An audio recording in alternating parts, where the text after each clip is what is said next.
Now, just 2 days after the country of Georgia went to polls, the election is being disputed by a losing opposition as the ruling party prepares for another term in power. Here's a report of fresh wave of turmoil in Georgia.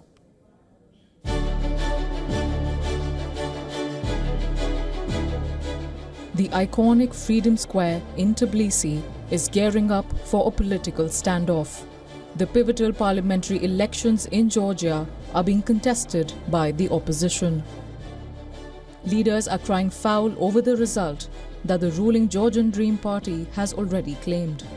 The country's election commission says that the GDP clinched nearly 54% of the vote. But the president says it isn't so. Salome Zourabichvili claims that the ruling party won only 40% of the mandate. Disputing the election, the top leader has called on supporters to galvanize. As the last independent institution in this country, I must clearly state that I do not recognize these elections. Recognizing them would be tantamount to legitimizing Russia's takeover of Georgia. I invite you to join us tomorrow at 7 p.m. on Rustaveli Avenue, where together we will declare to the world and to each other that we reject these elections. We will peacefully defend every vote. While the opposition fumes, a wave of celebration has erupted among the ruling party leaders and their supporters. I would like to express my gratitude to the community gathered here and to the whole of Georgia, to our beloved voters who follow us honestly and with such loyalty. This is already the fourth election. The fact that the same party can achieve such success in such a difficult situation is a good indicator of the talent of the Georgian people. The political climate in Georgia is not just a domestic issue. The country, formerly a part of the Soviet Union, shares its borders with Russia, but it aims to become a part of the European Union and step away from the shadow of what used to be its Russian identity.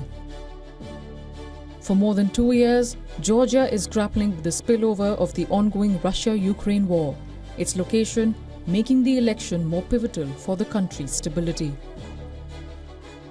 The European Union has called for the elections to be investigated.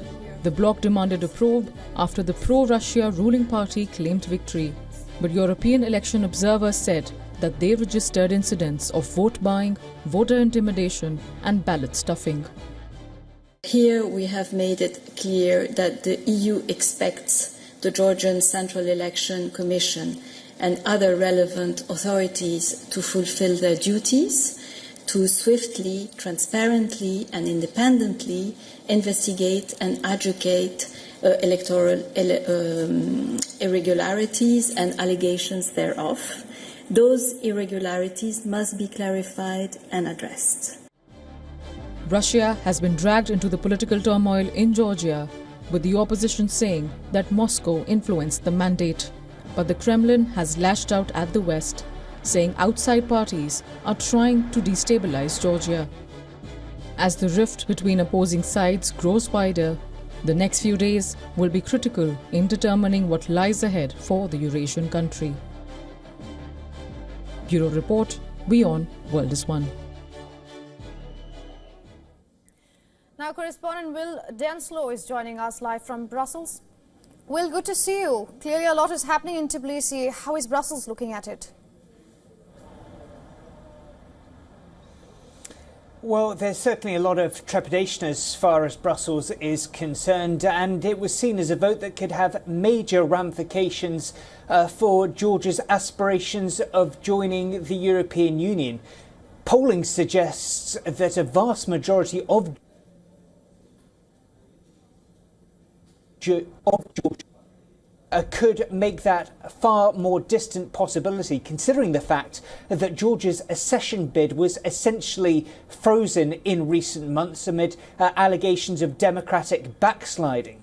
That was highlighted in comments made by Josep Borrell, the foreign affairs chief at the EU, saying that he hopes that reforms can be made that are more in keeping with the values shared by the EU.